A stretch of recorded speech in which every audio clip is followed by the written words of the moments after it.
Hey, how's it going? Good. Thanks so much for joining me. Sure. Let me figure out so it's not cutting off my head. That's what happened to me last time.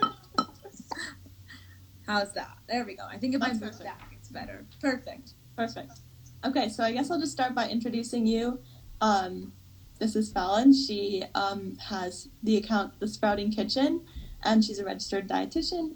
And she teaches cooking classes on local farms, which I think is super cool. And my name is Anina. I run this account called Nutrition Branch. And yeah, thank you so much for coming and joining me. Yeah, happy to be here. I guess I'll just start and jump into the questions. So, my first question for you is just kind of like, why did you choose to study nutrition? Um, if you could answer that. Sure. I think when I was looking what my major was going to be in my undergrad, I was interested in food, health, and science, and nutrition kind of encompassed all of those. So I just kind of got lucky and realized it was a good path for me, Yeah. and decided, that I really liked it. So really just kind of combined, was a good combination of all my interests. That's good. That's good to have kind of just a simple answer like that. I like that.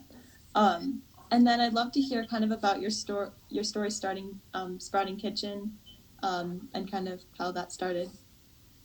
Sure. Yeah, it's been a bit of a journey, but I did my dietetic internship in Ithaca, New York, which has a really vibrant local food scene. And while I was there, I also, during my community rotation, I was involved in a seed to table program where kids had a garden and then they would cook with the food from the garden. And I just realized the kids that were like picking tomatoes and then cooking with them knew more about growing food than I did. Like I just didn't have a lot of like background in growing food, was pretty disconnected to that whole kind of part of it. So I wanted to learn more, and I joined Food Corps, which is an AmeriCorps program where you work with schools to incorporate school gardens, cooking, and nutrition into schools. And that's what brought me out to Albuquerque, New Mexico, which is where I am now. And while in Albuquerque, I really got to know a lot of the kind of local food scene here, local farmers. I had worked as an outpatient RD for a few years, but always kind of knew I wanted to combine my nutrition education side with my kind of getting to know different local farmers and how could I combine that. And one of the farmers that I got to know really well here, his name is Lorenzo Candelaria, and he's a seventh generation Hispanic Native American farmer. And just everything that Lorenzo says, he's just so wise, and you want to eat everything that he grows, and it was just incredible. And I he had always said, like, why don't you bring your patients to the farm? And I was like, that would be really cool, but I can't bring patients to a farm. Yeah. And he was like, well, why don't we do like a community gathering here or like a cooking event? And we did, and it went really well. And that was kind of like testing this idea out. And then I realized that this was, like a really viable idea. So from then, I kind of was like, I'm going to do this. I want to have cooking classes on local farms. And that's kind of how the Sprouting Kitchen came to be. That's awesome. That's so cool. I think just the concept of it is so amazing. Just it really is like the definition of connecting people to food. I'd love to hear kind of like what you've learned from like the experience and like having like the connection, seeing how Lorenzo the farmer is connected to food, and or just how you've grown to have more of a connection to food through the experience. Yeah, I think that most people don't realize how hard it is to grow food, especially if you want to grow food in a more organic or regenerative way. So just getting that experience, working with farms, growing my own food was really an eye-opening experience for me. Mm-hmm. And just talking to different farmers and seeing how hard it is for them and how passionate they are about it. Mm-hmm. Like, it makes you really appreciate the food that you have a lot more. Like when you know that someone has spent so much work to grow this and there's so many resources that go into it, it just kind of gives things, gives food a much deeper meaning. Yeah. Would you say that kind of having that experience makes you, well, obviously you're a nutritionist, so you're very connected to like eating food with a purpose, but would you say that having that experience on the local farms makes you want to be more like intentional with how you eat, or make you just kind of think about that more? Yeah, As that I experience? mean, totally. Yeah. Even as a dietitian, we don't get a lot of training in like cooking or it's a lot more like textbook kind of sciencey stuff. Yeah. So I think that yeah, it has changed my perspective of food completely. Like I remember right when I got my RD license, I was like, I know so much. I'm a dietitian now. And then I started talking to farmers and I was like, whoa, I don't know that much, right? And there's like this whole side of food that I don't know much about. There's like when we just think of like for example like turnips, right? There's so many varieties of turnips out there that I was like, I don't really like turnips. They're kind of weird, right? But you learn all these different varieties that there are. Like, oh yeah, I mean, I'm learning about food. Like, it is a never ending journey, and you can take it in many different directions, but going in the more sustainable, local farm, seasonal, there's so much to learn, and I think it's fascinating and really fun. That's super cool. I think someone was asking kind of like, what kind of meals do you prepare? So would you be willing to share like a specific or specific recipes that you share, that sort of thing? Yeah. So how it works is usually like a week or two before the class that the farmers will tell me what they'll be harvesting for like around the time we're going to do the class, and we'll base the recipes all on what they have available. So it can be many different things, but like as an example, um, let me take a step back. So how the classes work, which might make more sense, is we bring all the cooking equipment to the farm. So we have like knives, cutting boards, folding tables, stoves, everything you would need. And we can cook anything. I mean, we don't have an oven, but we can pretty much do so many different recipes. So yeah, we really just focus the meal on what produce will be available. And then from there, there's really like infinite possibilities. Cool. I like how that centers kind of it around like what's in season and that sort of thing. Yeah. I have another question I have to look for. For like, okay, so for people who have maybe never cooked before and are joining, or they're new to cooking and they're hoping to kind of gain it, like practice cooking more, what would you say are maybe some of like the hurdles you see people go through and how they overcome them, or if you have just like tips for people who are interested in getting into cooking? Yeah, I think when it comes to cooking, there's a lot of hurdles. There's a lot of barriers. So I would say people think that it can take a lot of time, and it does. It's time. But I think that it's a skill, and like anything, when you start off, it's going to take longer and it's going to be a little bit more frustrating, but the longer you practice it, the better you become at it and the more second nature it becomes. So just kind of know that it's a learning curve. And I would say too, being really open-minded. You might be like, oh, I hate eggplant, it tastes bad, but maybe you've only had it in a way that you don't like or wasn't cooked very well. So being really kind of curious and open-minded, I think, is helpful. And like with what your comment was about eggplant, would you say you have any like specific tips for people getting excited about eating vegetables or that sort of thing? Like, does it just depend on the recipe or? Yeah, I mean, I think that in general, vegetables have gotten a bad rep and they can be tricky to cook, but Yeah. the internet is a good place to start. Like, there's so many recipes out there. Um, like cookbooks are good too. I'm a Yeah. really big cookbook fan. On our website, we have also a lot of recipes about all categorized by different produce. So if you are like, oh, I don't really know how to cook eggplant, you can go to our website and see some eggplant recipes. But yeah, I would just say like use recipes. I Yeah. use a lot of recipes, and that's a good guide of how to cook stuff. Cool. Um, and then do you have so kind of a goal for this nutrition branch is to make healthy eating more accessible and easy for people kind of overcoming those barriers. So do you have any tips for overcoming cost as a barrier in terms of like affording healthy food? Yeah. I mean, cooking your own food is a good place to start because you will save money doing that. I would say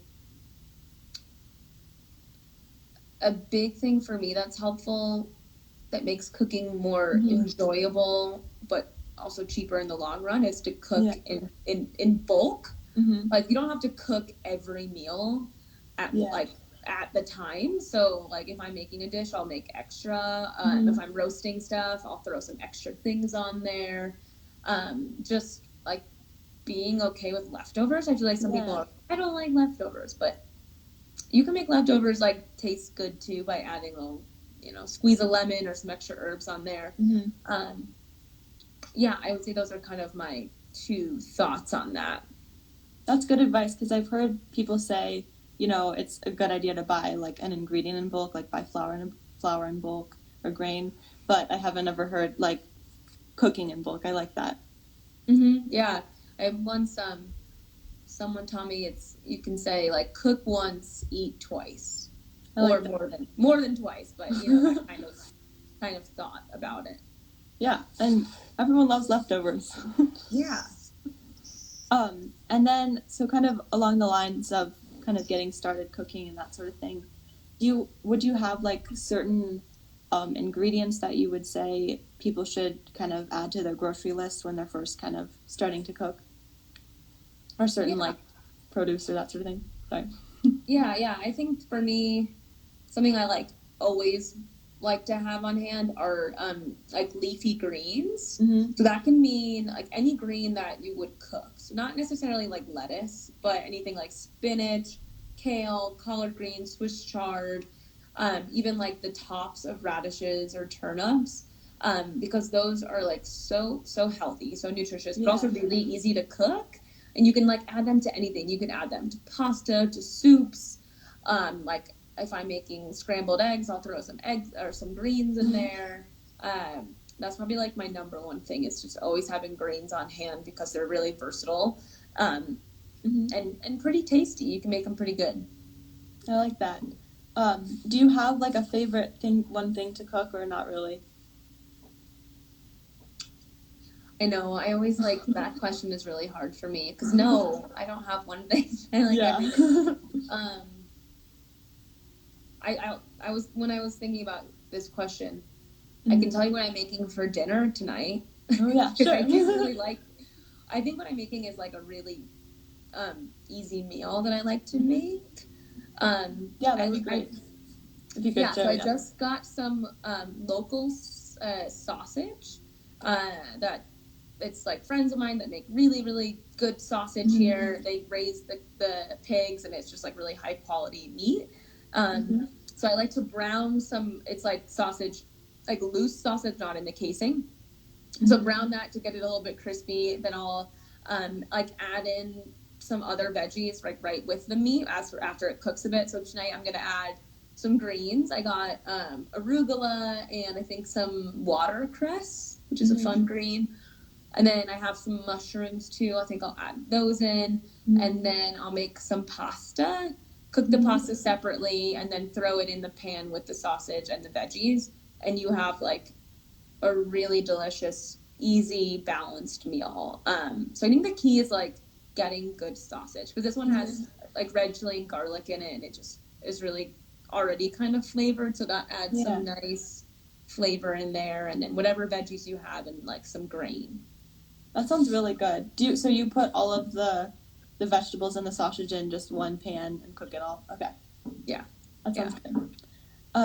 And then do you have kind of along the line of recipes, are there like certain other recipes that are kind of quick prep for like breakfast or lunch or that sort of thing? Or do you meal prep kind of in general? I'm not the best at meal prepping Mm-hmm. because I like to kind of like cook as I go. But Yeah. I also kind of mostly work from home, so that makes it easier for me. It's not the case for everyone I know. But yeah, I think like easy meals would be like I'm a big fan of sheet pan roasting. So like Okay, get yeah. yourself a nice sheet pan. On the sheet pan, you can chop up a bunch of different like heartier veggies. Mm-hmm. You can add some protein, whether that's you can do like tofu that you've marinated in some spices. You could add Yeah. chicken thighs. You can add fish. You can add. I love adding like just chickpeas, and those get really crispy in the oven. Yes. Um, and then like throw that in the oven, maybe toss it once, Mm-hmm. and you're like have a meal there. So that's definitely a favorite of mine. That's awesome. And then I forgot to get asked this earlier, but do you kind of have a story behind the name Sprouting Kitchen? Yeah, I mean, I think that right, we started doing cooking classes on local farms, and it was a Mm-hmm. kitchen that could just like pop up anywhere. And sprouting is obviously illicit of Yeah. growing plants. So, yeah, it's like a kitchen that can sprout up anywhere. I love that. Um, oh yes, and this you kind of already asked this answered this question earlier, but in terms of like when you're really busy and you're trying to make the time to cook something that's healthy and nutritious, do you have any time saving tips, or just is it just planning ahead sort of thing? No, I think time saving tips are like, for me, a good one is kind of like chop and add to your pan as you go. Like, Uh especially if huh. you're doing like a stir fry, let's say, like that's Yeah. a really quick meal to make. Um, yes, there's like if you're working in a restaurant, you have like your called your mise en place where you Mm-hmm. chop everything and you have it ready in bowls so that you just like add it as you go. But like when you're cooking for yourself at home, you can just, turn your pan on, start with like onions, throw that in, then chop up your next thing, chop up your next thing, and just kind of like add as you go. That way it just is like a little more efficient and time efficient. Time Yes. efficient. That's great. If anyone wants to add questions to the or comment questions too, that'd be great. And it Um, looks like Jenny asked, okay. um, do you add any seasoning? I think she was talking about the sausage pasta dish. I usually don't because the sausage I use is already has some like seasoning in it. But if I was using a plain like ground meat or pork or anything like that, I would add some seasoning and just kind of use what maybe will go with whatever flavors you want. But like, yeah. Awesome. And then I just had another one of my questions. It's pretty specific, but like for someone who's maybe a college student and has kind of like a dining hall plan or just is in kind of an environment where there's like certain options that you have to work with, do you have like advice for how to kind of like make healthy options for yourself or that sort of thing? Yeah, I think that man, to like really rely on a classic RD tool is Mm-hmm. My Plate. Um, Okay. I think that My Plate is a really good tool because if you haven't seen it before, right, it's half of it is fruits and vegetables, a quarter is protein, and a quarter is carbohydrates. So right, like you don't have to follow that to a T, but really thinking like how can you get more fruits and vegetables on your plate, but also balance it with some carbohydrates and some protein. Mm-hmm. And just getting variety in there. I think variety is the key to healthy eating, keeps it interesting, but also variety means that you're getting different nutrients, getting different different nutrients that are good for your gut health, for really everything. So yeah, just keeping it interesting. Awesome. That's a good answer. Also, kind of going back to working on the farm and cooking, having the cooking classes, would you say that kind of being on the farm has made you more like conscious about like sustainable farming or kind of like sustainability in that way?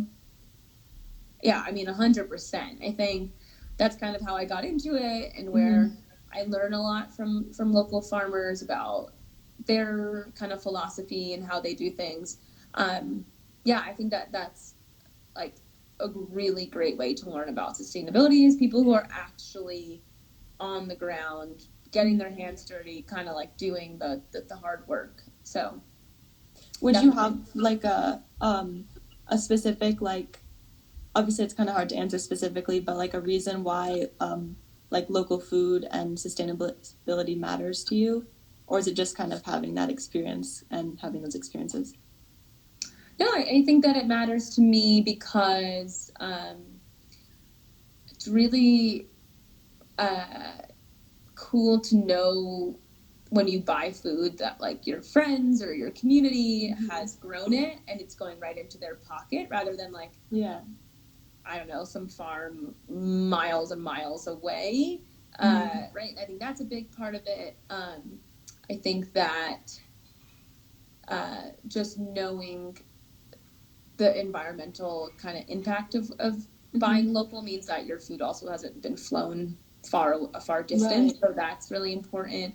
And also a lot of small farmers practice regenerative agriculture now, right? Which is really a focus on soil and soil health and um, there is so much in terms of soil and how food is grown that can help to combat climate change and our planet being warmer. So, yeah, I mean, like the effects of buying local really can be pretty big and really quite a ripple effect. Awesome. And I guess so for people who are maybe interested in buying more local food and supporting local like farmers and that sort of thing, would you say that it's kind of a common misconception that like local and organic is definitively more expensive, or would you say there's kind of ways to work around that and eat locally but make it cost effective? Yeah, I mean, that's definitely a huge thing to discuss, right? Local food is not always more expensive, but it is Yeah. often more expensive Okay. because, um, they don't have the like large backing of a corporation to Right. lower the cost. And usually they're using better practices, which can take more time and just means that more like time and effort maybe went into growing that. I think that on a kind of more like policy level, Yeah. we could help small farmers in making sure that food can be more accessible to everybody. Because right now our government subsidizes large farms that grow corn and soy, and not small farms. So, like politically, we could do a lot so that it is more affordable. I mean, do I buy everything local? No, that's really hard to do and definitely not possible. Yeah. So yeah, I think that like doing what you can and maybe, you know, like when it comes to maybe like buying local meat, if that's an option for someone, then eating less meat because local meat's going to be more expensive, right? So kind of, working with what your budget is. That's really insightful. I think that's a good idea, kind of thinking about subsidizing local farmers. That is a good thing to think about, definitely. For what was I going to say? But do you think that, like, oh, yeah, I was going to talk about, like, have you ever participated in kind of a CSA and did that help reduce costs or that sort of thing? Yeah, I've done a couple of different CSAs, and it's so fun. That is a great way to learn how to cook vegetables because you're kind of forced to because you don't have the option of going to the grocery store, and it's a nice way too to kind of like really get to know a farmer because you're like in communication and seeing what they're growing every week. Also, on the note of kind of like affordability, some CSAs, at least locally here, have the option where you could use like EBT or like food stamps. So for folks who are on some sort of like food assistance program, they could use those dollars towards a CSA. Sometimes, some programs have it, some don't.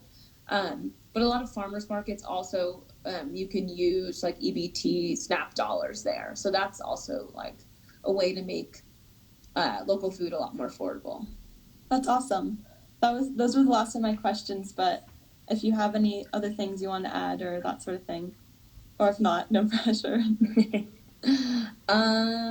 Let's see. I think no. I would just kind of reiterate that on our website we have a whole list of different recipes that are all categorized by produce, so people can check those out if they want to look at some recipes. And in the new year, we will have some new virtual cooking classes, so people can join those, and those are you can join from anywhere and they're on Zoom. That's awesome. I forgot to ask you about that actually. Could you just talk a little bit about like how those work and that sort of thing, or how to sign up? Yeah. So, right, we've been doing virtual cooking classes as well as the in-person classes for a while now, and those work. You sign up for a class, and then you receive the recipe prior to the class, so you can get the ingredients. Then we meet on Zoom, and you can cook along with me, and I kind of guide you through how to cook the whole recipe. And we don't have any right now, but we'll be starting some more in the new year. And it's just kind of a fun way to learn some new recipes and cook with other people. We make the class a lot of fun.